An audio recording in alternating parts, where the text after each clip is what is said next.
Hola, en esta ocasión vamos a resolver dos problemas sobre inducción magnética. Vamos a comenzar con el primero de ellos. El problema número 1 dice lo siguiente. Tenemos un tramo recto de alambre conductor con masa M y longitud L, que se coloca en un plano inclinado sin fricción con un ángulo θ a partir de la horizontal. En todos los puntos hay una inducción magnética uniforme y vertical B. Para evitar que el alambre se deslice por el plano inclinado, se acopla una fuente de voltaje en los extremos del alambre, de modo que el alambre permanece en reposo justo cuando fluye por él la cantidad correcta de corriente. Muestre en un diagrama de cuerpo libre todas las fuerzas que actúen sobre el alambre.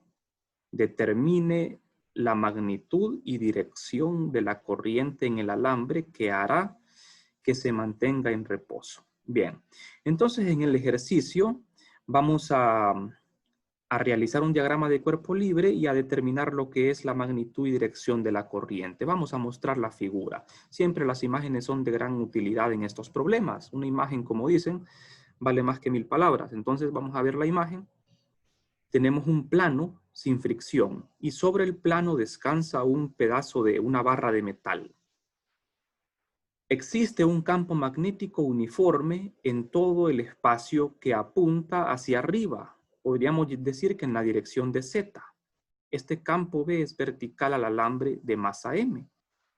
El alambre tiene una longitud L y masa M. Es una barra rectangular.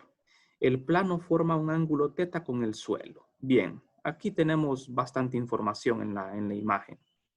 Entonces vamos a ver, lo primero que tenemos que hacer nosotros para elaborar el diagrama de cuerpo libre es analizar qué fuerzas intervienen sobre el objeto, que en este caso es la barra. Entonces vamos a ver una vista de perfil del plano. El plano luce de esta forma, visto de perfil, a un ángulo θ con respecto al suelo. El campo magnético, la inducción, es vertical, perpendicular al suelo, es vertical. Y esto que se ve aquí es un corte transversal de la barra. Entonces, vamos a ver, analicemos un poco aquí la situación. Si no existiera el campo magnético, la barra se deslizaría, para ser más exacto, esta barra se va a deslizar, aún en presencia del campo magnético. ¿Por qué se va a deslizar? Se va a deslizar porque recuerden de que la fuerza magnética ocurre entre elementos de corriente. Si a través de esta barra no pasa corriente, la barra no va a sentir fuerza magnética. Por lo tanto, la barra se va a deslizar por su propio peso, ya que no hay fricción. Entonces, lo primero que tenemos que hacer nosotros es conectar la barra a una fuente de energía, a una batería, para provocar en ella una corriente, de manera que cuando por la barra circule una corriente, la barra va a sentir una fuerza magnética. Esa fuerza magnética es la que va a evitar que la barra se deslice hacia abajo, de manera que va a permanecer en reposo. Vamos a ver. Entonces el primer paso sería conectar la barra a una fuente de energía, en este caso una batería, una fuente de FEM. Entonces vamos a ver, ya vamos a comenzar con la solución. Primero debemos establecer una corriente en el alambre, en tal sentido que la fuerza magnética haga que éste permanezca en reposo. La fuerza la obtenemos a partir de la expresión ya conocida, la ley de Ampère, nada más que en términos de la inducción. Esta sería la fuerza magnética ¿sobre quién? Sobre la barra. El elemento que aparece aquí en la integral I de ds es un elemento de corriente de la barra. Y la inducción que aparece en la integral sería la inducción externa. Entonces, esta expresión me da la fuerza sobre la barra. Esta fuerza que nosotros vamos a calcular sobre la barra, esta fuerza va a ser tal, tiene que tener una dirección tal que evite que la barra se deslice. O sea que para ello, nosotros tenemos que pensarlo bien aquí. ¿Cómo vamos a conectar la fuente de potencial, la fuente de FEM, a la barra? No la podemos conectar de cualquier manera, tiene que ser en una forma específica. Vamos a conectar el borne positivo de la batería al extremo derecho de la barra y el borne negativo al extremo izquierdo, porque la corriente siempre fluye del mayor potencial al menor. El mayor potencial sería el polo positivo y el menor potencial el borne o polo negativo. Entonces, al conectar la fuente a la barra en esta forma, la corriente va a fluir de derecha a izquierda en la pantalla, de derecha a izquierda, así como lo ven. De manera que si la corriente fluye en este sentido, por el producto cruz, la regla de la mano derecha, y DDS, como el DDS va en la dirección de I, entonces al hacer el producto cruz, la fuerza magnética iría hacia adentro de la pantalla. De manera que esa fuerza que va hacia adentro, la fuerza magnética, va a contrarrestar al peso y va a hacer que la barra permanezca en reposo. ¿Qué pasa si yo hubiese conectado la batería al revés? Entonces la corriente hubiese fluido de izquierda a derecha y la fuerza magnética iría saliendo de la pantalla, de manera que tendría una componente paralela al plano, que en lugar de detener la barra, más bien la va a obligar a moverse hacia abajo. O sea que la corriente, para que la barra permanezca en reposo, tiene que ir en esta dirección, de derecha a izquierda. O sea que la batería se tiene que conectar así como lo ven aquí en el problema. Bien, y con esta expresión vamos a obtener la fuerza magnética. Bueno, continuemos. Como tenemos que elaborar un diagrama de cuerpo libre, vamos a ver. Primero, identificar las fuerzas sobre la barra. Las fuerzas que actúan sobre la barra van a ser tres fuerzas: el peso de la barra, la fuerza magnética y la normal. Vamos a ver. Aquí ya tenemos la fuerza magnética en verde. ¿Por qué la dibujamos así, paralela al suelo? La dibujamos así porque recuerden que aquí, vertical, hay un vector de campo magnético. Me voy a ir atrás. Al hacer el producto cruz del campo magnético, este producto cruz de la integral, siempre tiene que obedecer este orden. Si ustedes enrollan sus 4 dedos de la mano derecha, agarrando la corriente en torno a B, el pulgar apuntaría hacia adentro de la pantalla. De manera que la fuerza magnética iría en este sentido, viendo el plano de perfil.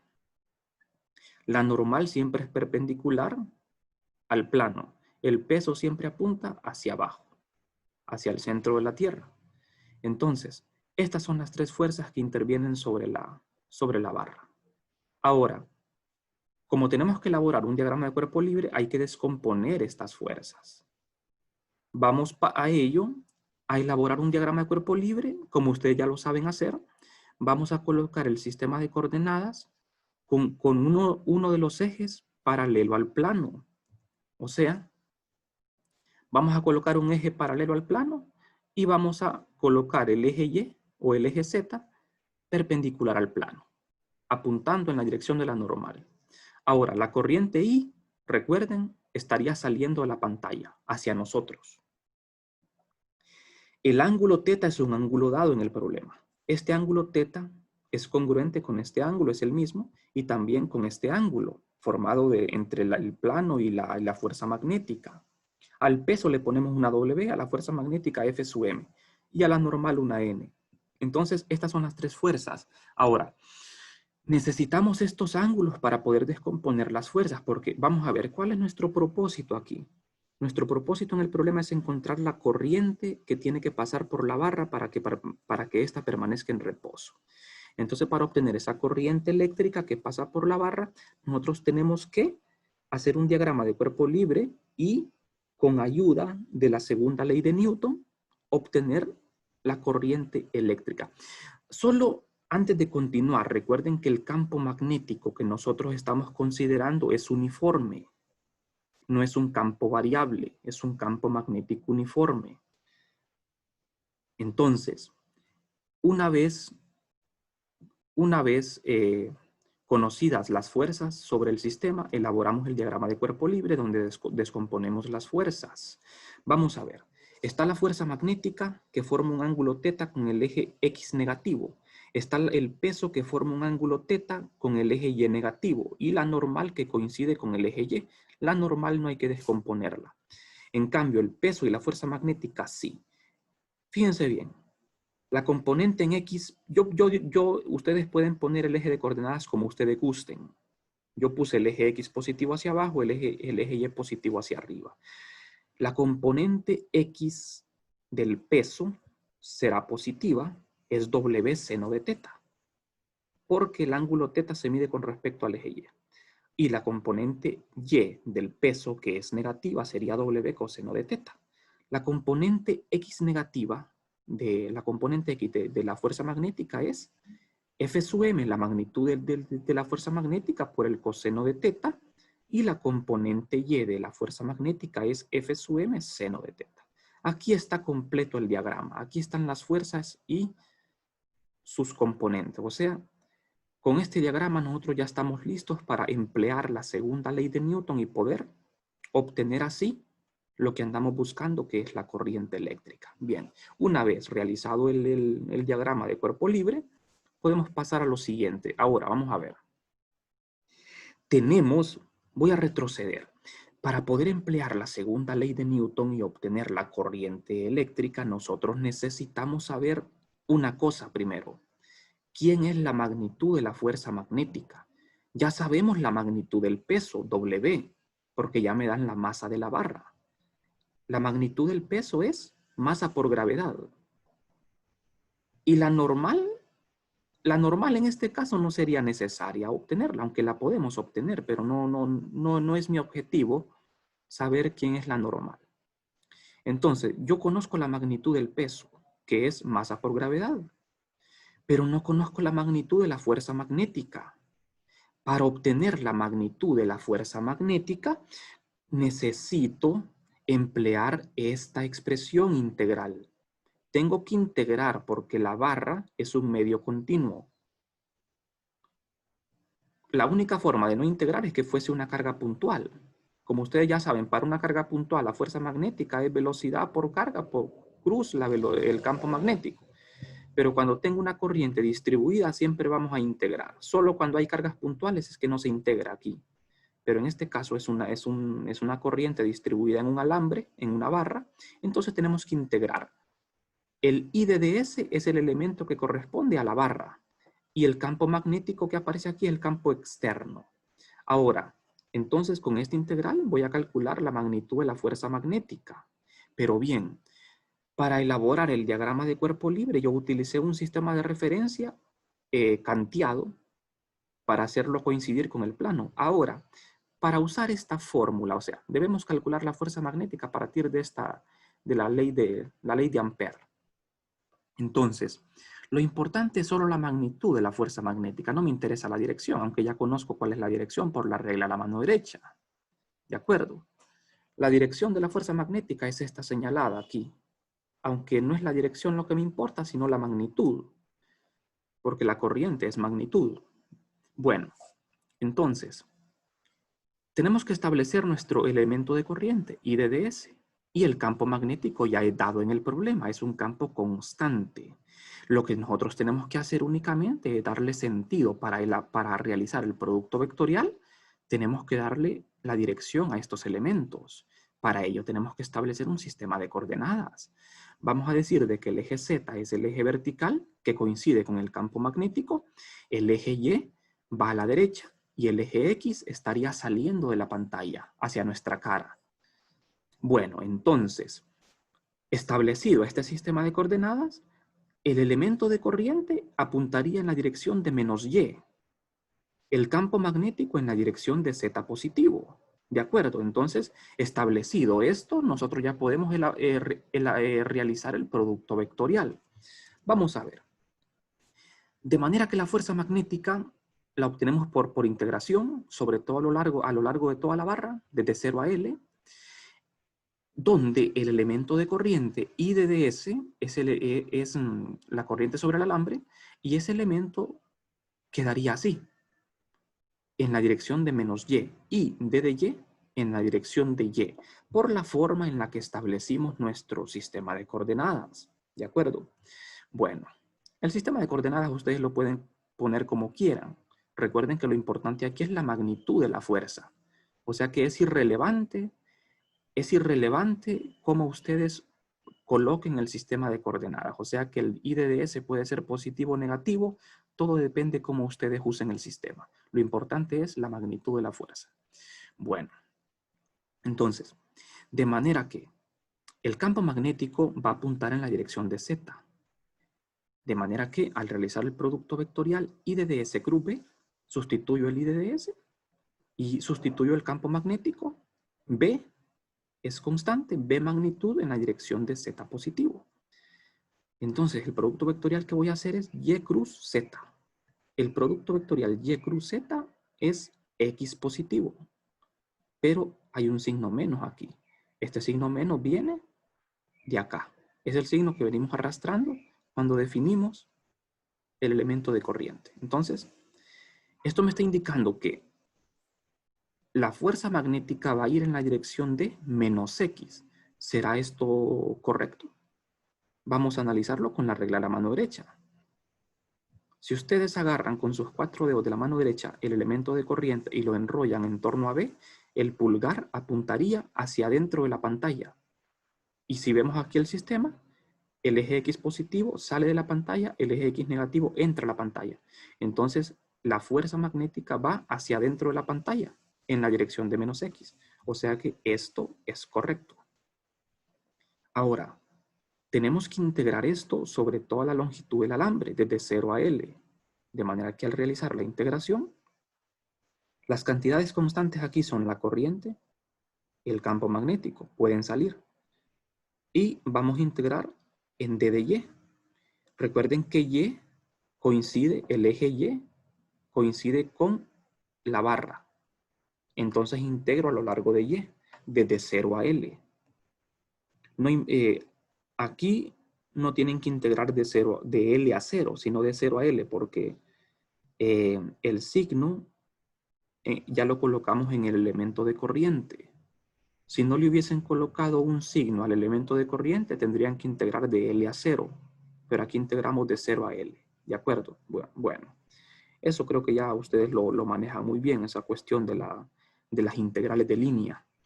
Bueno, entonces, la fuerza magnética es un vector.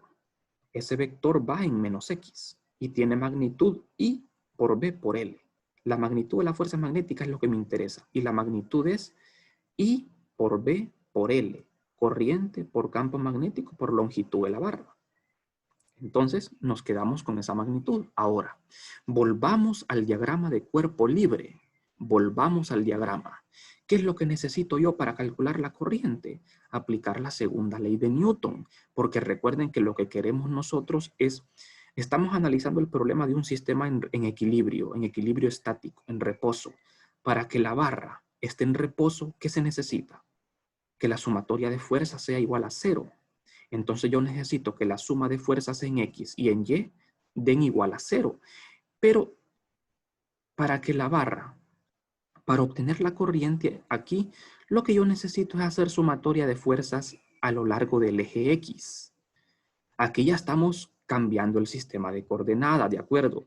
Para obtener la corriente vamos a retomar de nuevo el sistema de coordenadas del plano inclinado, donde el eje X yace a lo largo del plano y el eje Y perpendicular al plano. Nos olvidamos de este sistema de coordenadas. Este solo lo utilizamos para encontrar la fuerza magnética. Ahora nos metemos con este sistema de coordenadas. Entonces, voy a hacer sumatoria de fuerzas a lo largo del eje X. Hay dos fuerzas en X. El peso, que es la componente del peso hacia abajo, y una componente de la fuerza magnética hacia arriba. Entonces voy a utilizar esas componentes del peso. Entonces fíjense bien. El peso tiene componentes X y Y. La componente X del peso es positiva porque va hacia abajo y la componente Y es negativa. Eso lo puedo ver en el diagrama. Ahora, las componentes de la fuerza magnética también son dos. Una componente en X que es negativa y una componente en Y que es negativa. Fíjense bien, estos signos vienen del diagrama de cuerpo libre. La magnitud de la fuerza magnética es I por B por L. Este signo viene del diagrama de cuerpo libre, porque la fuerza magnética, como lo ven en el diagrama, tiene componente en X negativa y componente en Y negativa. O sea que No se confundan. Este signo menos no viene de la fuerza magnética, del signo de acá. Viene del diagrama de cuerpo libre. Bueno, entonces, una vez con todas las componentes de las fuerzas, ahora, para que la varilla esté en equilibrio, las fuerzas a lo largo del plano deben sumar 0. Sumatoria de fuerzas en X igual a 0. Entonces, sustituyo la componente del peso, que es positiva, en X, menos la componente de la fuerza magnética, que es negativa. Eso debe sumar 0. Al hacer esta suma, yo de aquí voy a obtener el valor de la corriente eléctrica. Entonces despejamos para la corriente eléctrica y obtenemos esto. Aquí nosotros podemos simplificarlo, sí. Hacemos uso de la identidad trigonométrica. Seno de teta entre coseno de teta es la tangente de teta. Teta es un ángulo dado en el problema. La respuesta va a quedar expresada porque las cantidades quedan arbitrarias. Teta es una cantidad conocida, masa es conocida, gravedad es conocida, campo magnético conocido y L es conocido. O sea que esta es la respuesta para la corriente, solo que hay que expresarla de una manera más sencilla en términos de la tangente. O sea que la corriente eléctrica queda expresada de esta forma. Recuerden que la corriente eléctrica es una magnitud, esto no tiene dirección. Así que la corriente es hacia la izquierda en la figura. Como la corriente no es un vector, nosotros la dirección la tenemos que decir en palabras y la dirección la establecimos desde el inicio, viendo la figura. Esa dirección fue establecida desde el inicio cuando nosotros elegimos la forma en que íbamos a conectar la fuente. La fuente se conectó así, de tal manera que la corriente fluyese de derecha a izquierda, para que así la fuerza magnética contrarrestara al peso. Si ustedes hubiesen conectado al revés la batería, la corriente fluye de izquierda a derecha y la barra se deslizaría porque la fuerza magnética apuntaría hacia abajo. Bueno, entonces esto sería todo por parte de este problema. Esto sería todo. Y vamos a pasar al segundo ejercicio, también de inducción magnética. En este problema tenemos una situación diferente. Tenemos un sistema, como lo ven acá, parece un segmento de un círculo. Entonces, vamos a ver. El problema 2 dice lo siguiente: encuentre la inducción magnética en el punto P para la siguiente configuración de corriente. La configuración de corriente, como lo ven, son dos semicircunferencias. Esto no es un área, Es una corriente filamental que está doblada, formando lo que es una especie como de anillo, un pedazo de un anillo circular que tiene dos radios, A y B. Esta pequeña circunferencia es un cuarto de circunferencia, un cuarto de circunferencia de radio A, un cuarto de circunferencia de radio B y dos segmentos rectos. La corriente, esto forma un circuito completo porque es cerrado. La corriente fluye en sentido horario. Fluye de esta forma, siguiendo la flecha. La corriente fluye en sentido horario, visto desde arriba. Bueno, entonces vamos a calcular la inducción en el punto P. El problema parece un problema difícil, pero el problema es fácil si nosotros recordamos que nosotros ya hemos resuelto problemas para líneas rectas y para circunferencias. Entonces lo que tenemos que hacer aquí es usar el principio de superposición para sumar lo que es el campo magnético de circunferencias, sumarlas en el punto P, o sea, la inducción en el punto P. La inducción producida por los 4 segmentos en el punto P. Vamos a hacer una sumatoria. Aquí hay cuatro segmentos, ¿verdad? Está este segmento recto, este segmento circular, este segmento recto y otro circular. Son 4 segmentos que aportan a la inducción en P. Entonces lo que tenemos que hacer es sumar. La corriente es la misma, es constante, es I. Bueno, entonces vamos a ver una mejor vista de este problema. Hay 4 segmentos que aportan a la inducción en el punto P. Para ser ordenados lo vamos a denotar así. De 1 a 2, el segmento es circular. De 2 a 3 es recto. De 3 a 4, circular. Y de 4 a 1 es recto. Entonces, yo tengo que dividir el problema. Tengo que hacer 4 cálculos aquí. Calcular la inducción de este segmento 2,3 en el punto P, la inducción de 3,4 en el punto P, la inducción de 4,1 en P y la inducción del segmento 1,2 en P.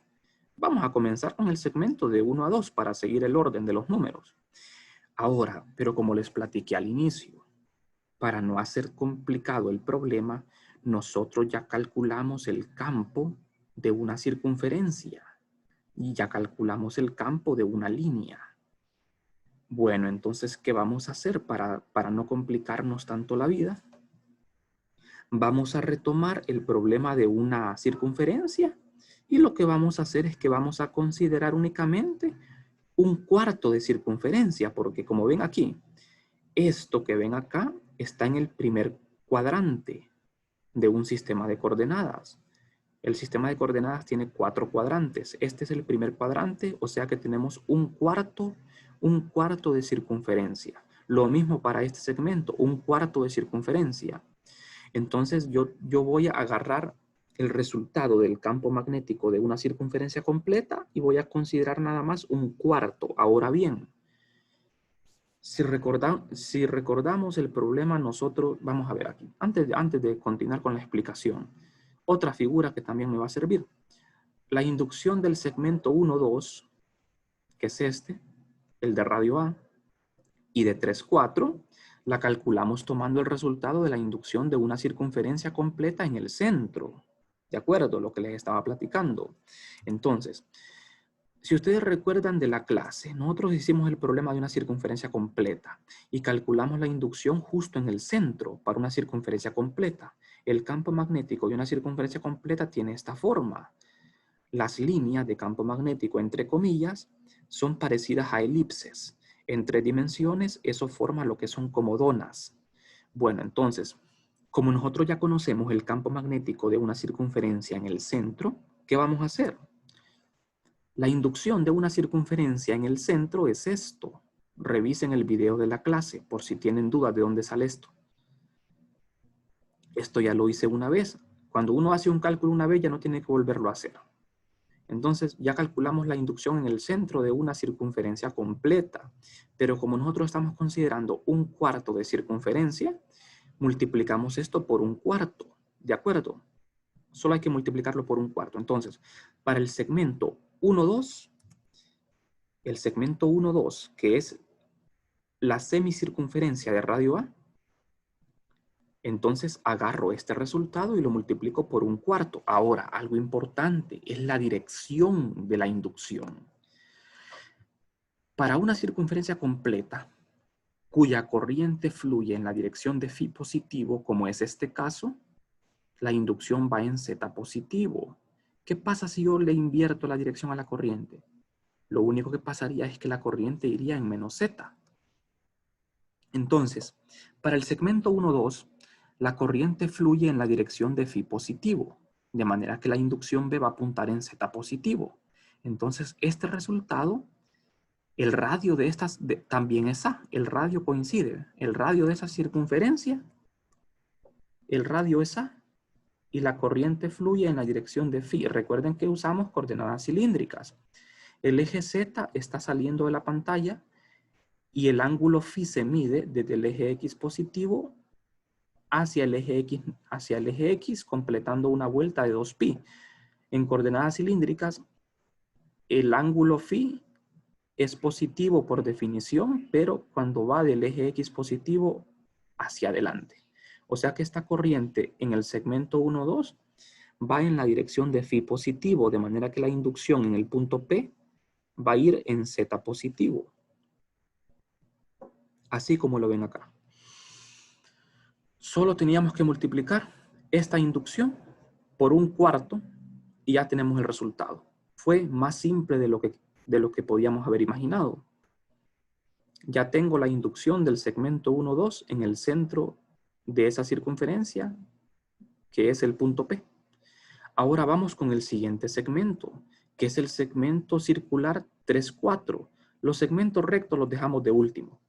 El segmento 3,4 es una semicircunferencia de radio B. O sea que aquí en este resultado, yo en vez de A voy a usar radio B. Pero la dirección cambia. ¿Por qué cambia? Porque para el segmento 3,4, la corriente se invierte. La corriente 1,2 va en phi positivo. La corriente 3,4 va en phi negativo. Entonces, ¿qué va a pasar? Fíjense bien. La corriente 3,4 va en phi negativo. Entonces, en el segmento 3,4, la corriente circula en la dirección de menos phi. De modo que el campo magnético va a apuntar en menos z. Eso lo pueden saber por la regla de la mano derecha. Eso ya se lo expliqué en la clase. El radio de este segmento es B. Entonces vamos a utilizar el radio B y lo multiplicamos por 1/4. Este signo menos es de la componente Z. Entonces la inducción del segmento 3,4 en el punto P es igual a esto. Negativa. Bueno, ahora lo que nos queda es calcular la inducción de los segmentos rectos. Para los segmentos rectos 2,3 y 4,1 solo hacemos un cálculo. ¿Por qué solo vamos a hacer un cálculo? Porque el otro segmento está a igual distancia del punto P. Entonces lo único que cambiaría en ese caso es la dirección. Pero la magnitud va a ser la misma porque los segmentos tienen igual longitud y están a la misma distancia del punto P. Entonces aquí tengo el segmento 2,3 que conduce una corriente I y coincide con el eje Y positivo. De manera que el elemento de corriente DDS va a ser DDY en la dirección de Y positivo. Ahora, ¿qué inducción produce este segmento en el punto P? Vamos a ver. Analicemos bien. Este cálculo sí lo tenemos que hacer forzosamente, porque nosotros hemos calculado campos para una línea recta, pero en puntos que no son sobre el eje Z. ¿De acuerdo? Entonces, vamos a ver. Nuestro sistema de coordenadas lo colocamos en el centro del sistema, o sea, en el punto P. Donde está el punto P está el origen. A partir de este origen voy a medir los vectores de posición. El elemento de corriente, ya dije, es I D de Y en la dirección de Y. Porque el D de Y apunta en la dirección de la corriente, es positivo. Ahora, el vector de posición R' localiza el elemento de corriente. Este vector verde es el R', medido desde el origen.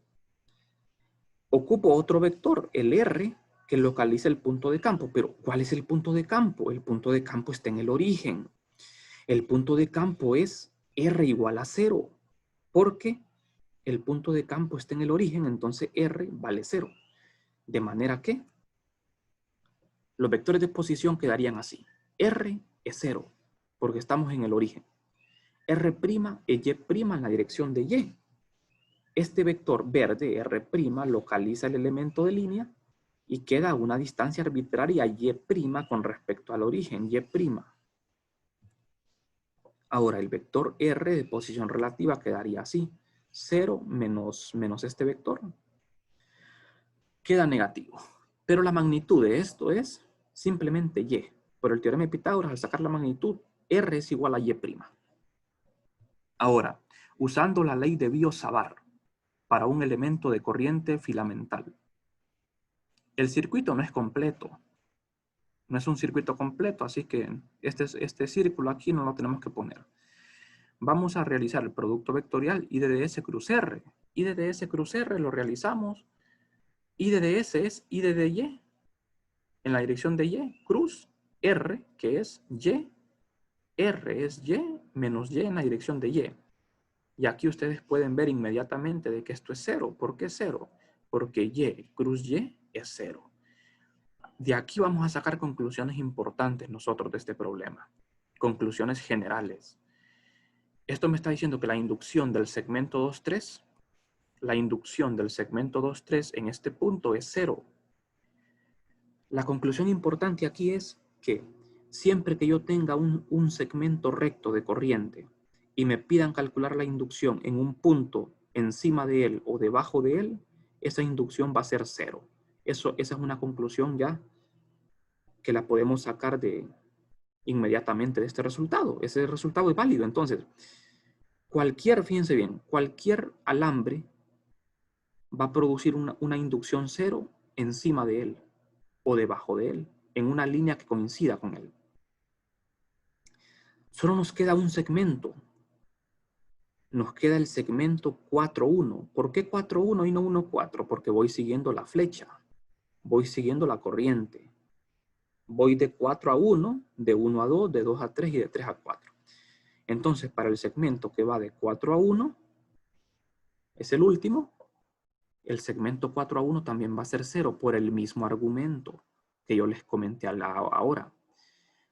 Para el segmento 4,1, el punto de campo está debajo de él, en la misma línea, entonces la inducción va a ser 0. De manera que los dos segmentos rectos no aportan a la inducción en el punto P. Los únicos que aportan inducción en P son los segmentos curvos, los segmentos circulares. Entonces ya tengo las 4 inducciones. Ahora lo que tengo que hacer es sumar para obtener la inducción total en el punto P. La inducción total sería la inducción de 1,2, de 3,4, de 2,3 y de 4,1. La inducción de 1,2 es esto. Y la inducción de 2,3, de 4,1 de 3,4 quiero decir es esta, negativa. Al sumar esto, tenemos esto. Y este es el resultado final. La inducción total en el punto P nos da esto. Ahora, si yo quiero dibujar este resultado, el vector de inducción en el punto P, ¿qué voy a hacer? Yo sé que la inducción va en Z, pero ¿será Z positivo o negativo? Eso no lo sé mientras no analice estas fracciones que tengo aquí. A es menor que B, como lo ven en la figura. El radio A es menor que el radio B. Entonces, como B es mayor que A, 1 entre B es más pequeño que 1 entre A. Entonces, aquí estoy restando 1 entre A menos 1 entre B. 1 entre A es mayor que 1 entre B. Entonces, esta resta me queda positiva. Al hacer esta resta da positivo. Entonces, significa que la inducción total apunta en la dirección de Z positiva. O sea que ya puedo dibujar esto. Al dibujar esto, esta es una vista en 3 dimensiones. Esa figura queda en el plano XY, en el primer cuadrante, y la inducción va en Z positivo, en el centro, en el punto P. La inducción magnética va en el eje Z positivo. Las figuras ayudan mucho para entender la situación. Bueno, vamos a agregarle algo al problema, algo extra, para hacerlo más interesante. Supongamos ahora, como nosotros ya estudiamos, ¿verdad? Que ¿para qué sirve un campo magnético? Sirve para calcular una fuerza. Los campos no solo están, ¿verdad? Como una exquisitez matemática, sino que sirven para obtener algo. Sirven para algo, sirven para calcular fuerzas. Entonces, como yo ya sé cuál es el campo magnético en el punto P, ¿qué pasa si yo coloco una carga puntual en P? Nosotros ya sabemos de la clase que si una carga se está moviendo y siente un campo magnético, inmediatamente siente una fuerza. Entonces, supongamos lo siguiente. En un instante dado, una carga puntual Q con velocidad V, como se muestra en la figura, se encuentra en el punto P, que es este. Encuentre la fuerza magnética que se ejerce sobre la carga. ¿Quién ejerce la fuerza? El campo. El campo ya está calculado. Y la velocidad es la que aparece aquí. La velocidad es constante y apunta hacia abajo en la dirección de menos Y. Entonces, ¿cómo calculamos esa fuerza magnética sobre la carga puntual? ¿Qué le va a pasar a la carga puntual? ¿Se irá a mover o no se irá a mover? O sea, por presencia del campo. O sea, el campo magnético lo único que puede hacer es cambiarle la dirección a la carga. La carga se está moviendo, se va a seguir moviendo. El campo magnético lo que va a hacer es afectar la dirección. La magnitud no, pero la dirección sí. Entonces, la fuerza magnética sobre una carga puntual se calcula de esta forma. Esto ya lo estudiamos en la clase. La carga por la velocidad cruz el campo magnético, donde la carga es la magnitud de dicha carga, la velocidad de la carga en cuestión y el campo magnético es el campo externo, el campo que yo calculé. ¿De acuerdo? Entonces, en este caso, viendo la figura, yo puedo notar que la velocidad va en menos y. Entonces, la velocidad apunta en la dirección de menos y. Y es constante en magnitud. Entonces, la fuerza magnética, que es un producto vectorial, lo puedo realizar ya. Sustituyo acá la velocidad como v menos v en la dirección de y, y el campo magnético producido por el sistema, que fue el cálculo que hice anteriormente, en la dirección de z. Entonces, al hacer el producto vectorial, y cruz z, este signo menos lo dejamos aquí, y cruz z, por regla a la mano derecha, y cruz z es x positivo. Entonces me queda el producto vectorial en x positivo, pero el signo menos acá me dice que va en menos x. ¿Será cierto esto? Vamos a ver. Eso también depende de esta resta que está aquí. 1 entre A es mayor que 1 entre B, porque A es menor que B. A es menor que B, entonces 1 entre A es mayor que 1 entre B. Entonces al hacer la resta, esto es positivo. De manera que esto queda positivo multiplicado por este menos, da negativo. Entonces significa que la fuerza magnética es negativa, va en la dirección de menos X. La fuerza magnética que siente esta carga va a ir en la dirección de menos X. Vamos a ver cómo luce esto. La fuerza magnética va en la dirección de menos X en este instante de tiempo. Siente una fuerza en la dirección de menos X. Esta es la fuerza que estoy marcando aquí en amarillo. Y la velocidad va hacia abajo. La velocidad es este vector y la fuerza magnética va en amarillo hacia la izquierda en la dirección de menos X. Otro panorama de esto, vamos a ver. ¿Qué le va a pasar a la carga como consecuencia de esa fuerza? La carga va a ir curvando su movimiento. La magnitud de la velocidad no va a cambiar, lo que va a cambiar es la dirección. Recuerden de la clase. Un campo magnético no afecta la magnitud de la velocidad, lo que afecta es la dirección, nada más. O sea que la carga va a sufrir una deflexión, se va a deflectar. Deflectar significa que se va a curvar, se va a doblar por presencia de ese campo magnético. Bueno, otra vista de esto es así. Primero tengo un campo magnético en el punto P, una carga Q que se está moviendo con una velocidad y realizando el producto vectorial B cruz B, regla a la mano derecha. Agarran con sus 4 dedos de la mano derecha el vector velocidad y lo enrollan en torno al vector campo magnético y su dedo pulgar tiene que apuntar hacia adentro de la pantalla, o sea, en la dirección de menos X. O sea que los cálculos son correctos. Esto luce así de esta forma. Después de hacer el producto vectorial, la fuerza magnética va en la dirección de menos X. La carga se va a ir doblando hacia esa dirección por efecto del campo magnético. ¿Qué pasaría si la carga solo se pone, pero la carga no tiene velocidad? La carga no sentiría ninguna fuerza. Recuerden que las cargas solo sienten fuerza si se están moviendo. Si están en reposo, lo que pueden sentir es fuerza eléctrica. Una carga en reposo puede sentir fuerza eléctrica nada más. Pero si se está moviendo, puede sentir las dos, tanto la fuerza eléctrica como la fuerza magnética. Bien, y esto sería todo por en esta ocasión.